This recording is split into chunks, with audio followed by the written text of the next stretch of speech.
जय द्वारकाधीश, जय काल भैरव, जय मृगा। तो टॉपिक है आज की उनकी दिल की बातें। 22 नवंबर मंगलवार के लिए है ये reading and we got 5 objects हो गई है। एक कार्ड मैंने पहले ही ऐसे रखा है ऑटो फोकस करने के लिए।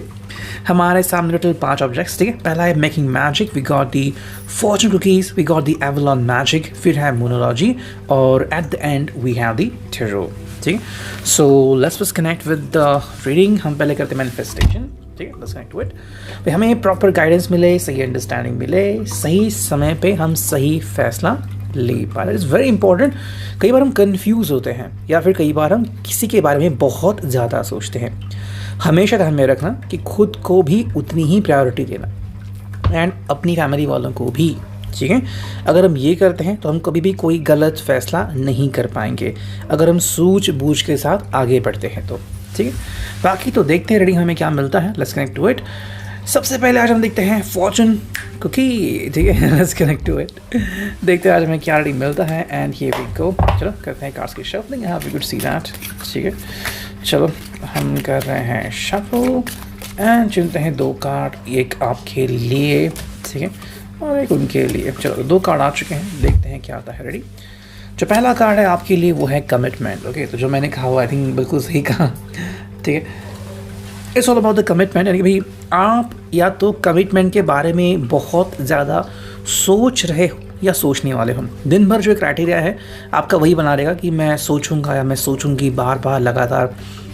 ऐसा भी हो सकता है कि शायद कोई मूव ऑन हो चुका है और आप फिर भी कमिटमेंट के चक्कर में अटके हुए हो कि मैंने तो कमिटमेंट कर दी थी, अब मैं कैसे पीछे मुड़ सकता है। यहाँ पे काफ़ी इंपॉर्टेंट बात है जो मुझे लग रहा है, ठीक है। मैं हमेशा इंट्यूशनली बात करता हूँ, जो मुझे समझ में आता है एंड जो मुझे गाइडेंस मिलता है कि अगर आप में से कोई ऐसे, बिकॉज काफ़ी कमेंट्स ऐसे आते हैं कि कोई मूव ऑन हो गया है, तो यहाँ पे क्लियरली बात है उनके लिए आपकी कमिटमेंट मायने नहीं रखती, ठीक है।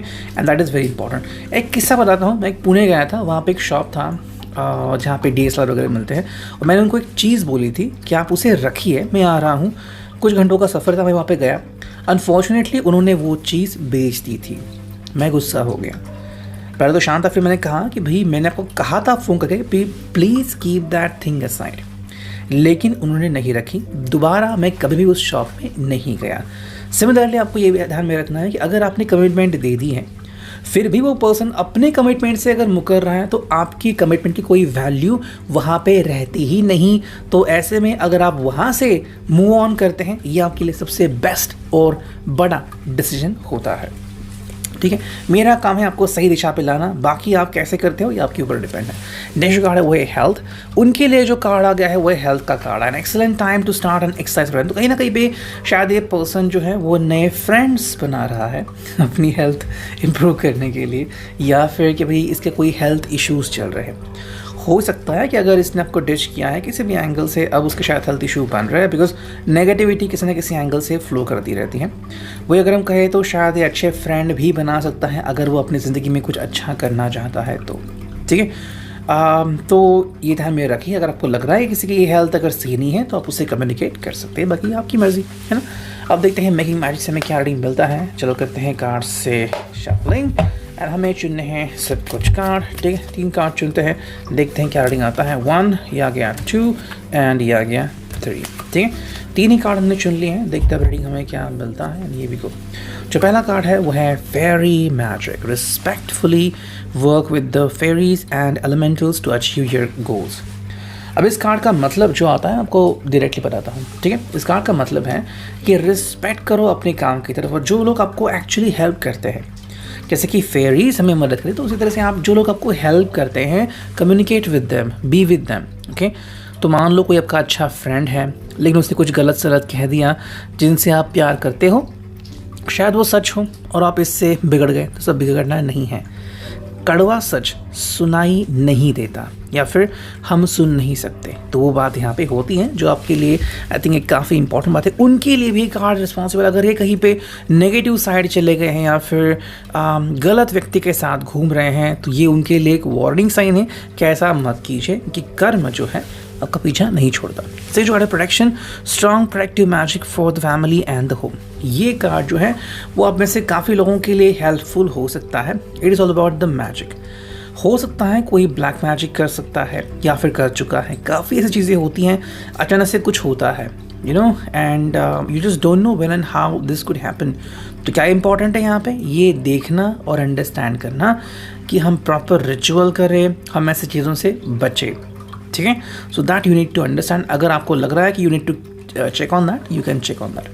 Third जो कार्ड है वो है time to shine, creates the energetic resonance for golden opportunities. किसी किसी के लिए काफ़ी अच्छी अपॉर्चुनिटी भी ज़िंदगी में मिल सकती है, लाइक प्रमोशन के चांसेस, किसी नई जगह पे ट्रांसफ़र के चांसेस भी हो सकते हैं। एवलॉन मैजिक से भी हम चुनते हैं 3 कार्ड। जस्ट मिनट, ये कार्ड मैं स्ट्रेट कर देता हूँ। चलो चुनते हैं सिर्फ 3 कार्ड। ये आ गया पहला, ये आ गया दूसरा, तीसरा, ठीक है। 3 कार्ड्स में मिले हैं, देखते हैं रीडिंग क्या मिलती है यहाँ पे। जो पहला कार्ड है as you can see king और राजकुमार, जो भी आप उसे कहें। Be fierce, be brave, do things that challenge you. तो ये कहीं ना कहीं इनके लिए भी एक चैलेंज हो सकता है और आपके लिए भी, कि बी फियर्स एंड ब्रेव बनना है।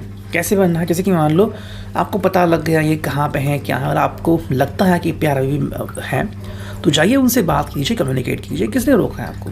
अगर आपने अपने दिल की बात दिल में ही रखी तो इन तक कभी भी पहुंचेगी नहीं, और ये कार्ड आपको एक नई उम्मीद देता है। सेकेंड जो कार्ड है एज यू कैन सी, ये है द आउल, ठीक है। Don't be impressed by your past, create a brand new you, hold that vision. भाई जो पास्ट में हुआ, भूतकाल में हुआ, उसको याद मत कीजिए। जो भूतकाल में हुआ वो चला गया, अब आप वर्तमान में जिए और वर्तमान में ही आपको क्या हासिल करना है इसकी समरी बनाइए। जो थर्ड कार्ड है as you can see about this one, okay, ये है भाई, be attuned to the rhythm and cycles of your life and notice the shifts and changes. यानी कि कई बार हमारे ज़िंदगी में कई सारे बदलाव होते हैं, कई बार नेचर ये बदलाव कर देता है, कई बार हमारा डेस्टिनी, कई बार हम खुद।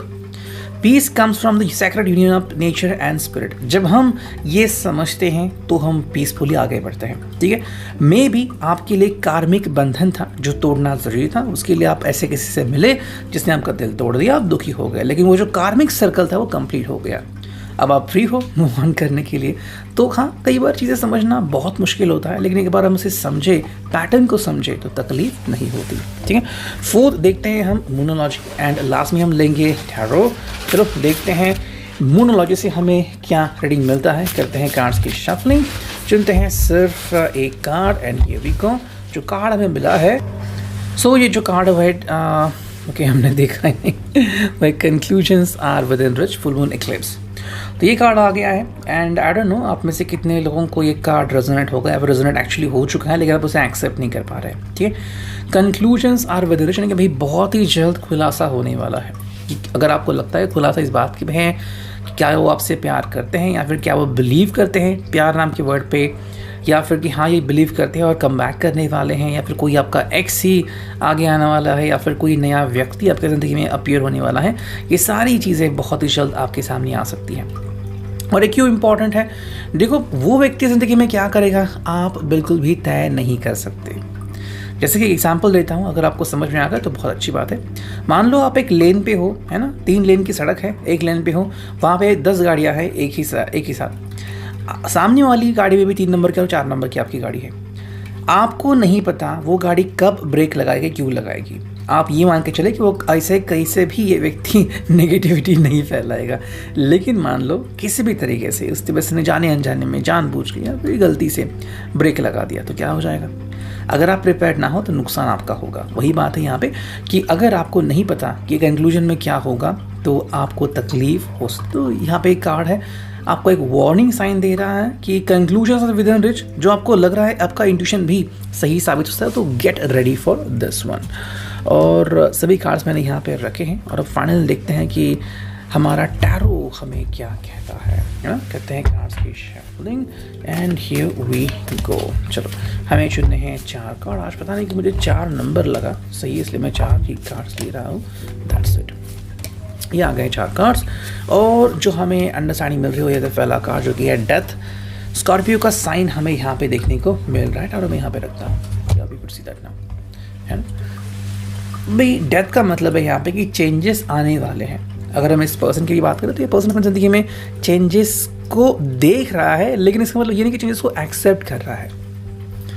जैसे कि मान लो कहीं पे चले और आपके शर्ट पे कुछ दाग लगा, तो ठीक है लगा, दिख तो रहा है, लेकिन क्या एक्सेप्ट कर रहे हैं? चेंज कर रहे हो? नहीं चेंज कर रहे हो तो क्या होगा फिर? फ़ायदा नहीं होगा। उसी तरह से चेंज अगर ये करेंगे ज़िंदगी में तो सही होगा। सिर्फ हाँ ये सही है, ये सही है, क्या कुछ नहीं होगा। तो ये उनके लिए भी एक साइन है, ये हमको तय करना है। सेकंड जो कार्ड है वो है 2 ऑफ चैलिसेस, कैंसर, कॉफी ऑफ आइसेस। अगर हम इस कार्ड को देखें तो यहाँ पे प्यार तो बहुत दिखता है। अब जो एनर्जी है वो किस प्रकार के मैं बोलता हूँ। फर्स्ट ऑफ ऑल एनर्जी जिसमें ये आपकी अंडरस्टैंडिंग दिखती है, आपके ड्रीम्स दिखते हैं।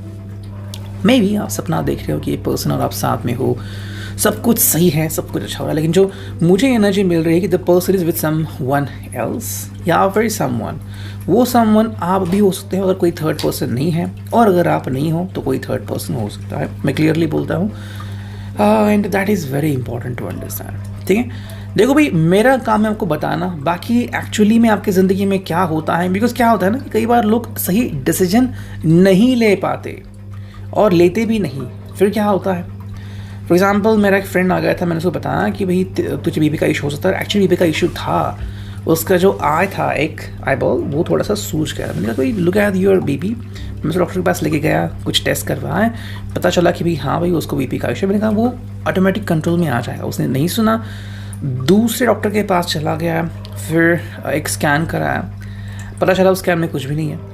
जिस डॉक्टर ने कराया वो भी गजब था, कुछ इक्विपमेंट नहीं साथ में रखा था, वैसे ही कहा, और एक्चुअली फिर उसकी जो सूचना अपने आप कम हो गई।